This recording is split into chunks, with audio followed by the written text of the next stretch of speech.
Hi, welcome to 100% LCFC. We're going to talk about the Premier League fixture on Saturday, which is Leicester going away to Hull. I've got Scott Davies here from 100% LCFC. Scott, tell us, let's start with keeper. Who do you think is going to go in goal? I think that's easy.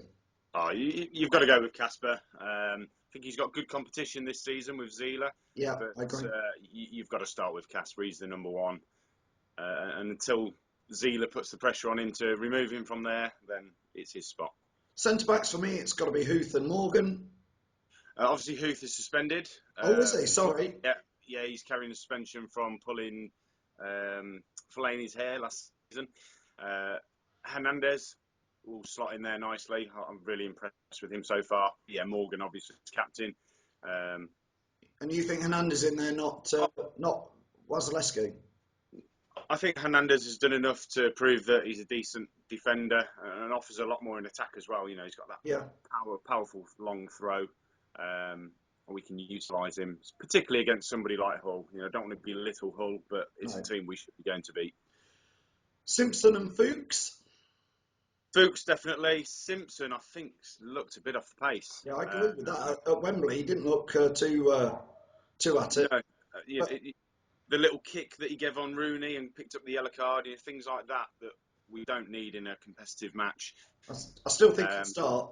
I think he's, yeah. Who else is there? Hernandez can fit in there, but he's not particularly a right back. No. So until we get somebody else, or until Simpson sort of becomes even worse, then he's got to start there. So midfield, Scott. Go on, pick your midfield. That's the tricky part. Drinkwater picks himself. Who replaces Kante? I don't think it's King. I don't think he did enough yesterday to prove that he's the player to replace him. I'd like to see Amati in there. I think he's a box-to-box midfielder. I don't think we've seen a lot of him in pre-season, but what I've seen, I've been quite impressed. So I'd go with Amati and Drinkwater in centre mid. And the other players in midfield? I'm going to go controversial. I'm going to drop Mahrez for Gray. Yeah.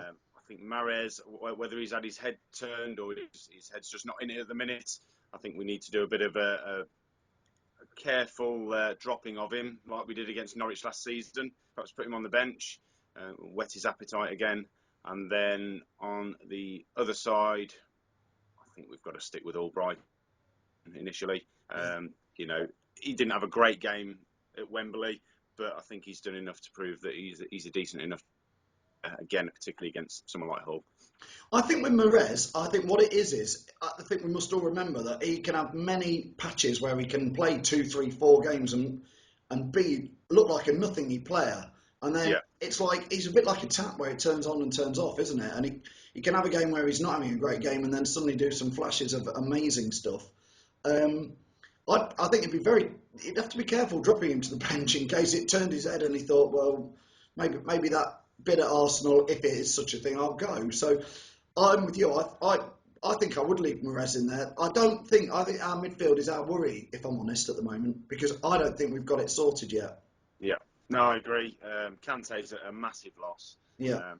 And he lent to our style of play last season, which until somebody comes in that can do what he did, I think the counter-attacking football we played last season has got to change slightly. I think we're at least one signing short at the moment.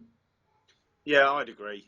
Someone like Lamina from Juventus, who's been linked, I think would be a good addition. Yeah. But to replace Kante is pretty much impossible. So we are going to adapt our style of play and probably build up a little bit more from the back. Yeah, no, that's fine. And then strike force. Musa and Vardy together look lethal, if you ask me, at Wembley the other day. Yeah, they did. Can you play Musa and Vardy together all the time? Might not be a possibility. I like Okazaki, though. I think he runs his socks off. I know he gets a lot of stick, but I think he allows Vardy to do his thing. He puts a lot of pressure on the defenders, takes defenders out of the game for Vardy to make his runs. So I'd probably stick with Okazaki and Vardy and then bring Musa on later on against some tired legs. Yeah, and I mean, Ulloa's still there as a plan B, although we didn't see him come on. Well, he came on very late against Man United. I think we go into the season where we're trying to pick at a starting 11, and there's lots of debate going on about who should be in it. So I think it'd be interesting to see if the fans can put their comments below this video. It'd be very interesting for us to see their 11 starting lineup. And I agree with you on Kante is a massive hole, and it's how we're going to fill it. We might have to fill it with two different players and play a different style. Hi, I'm Emil Heskey, and you're watching 100% LCFC.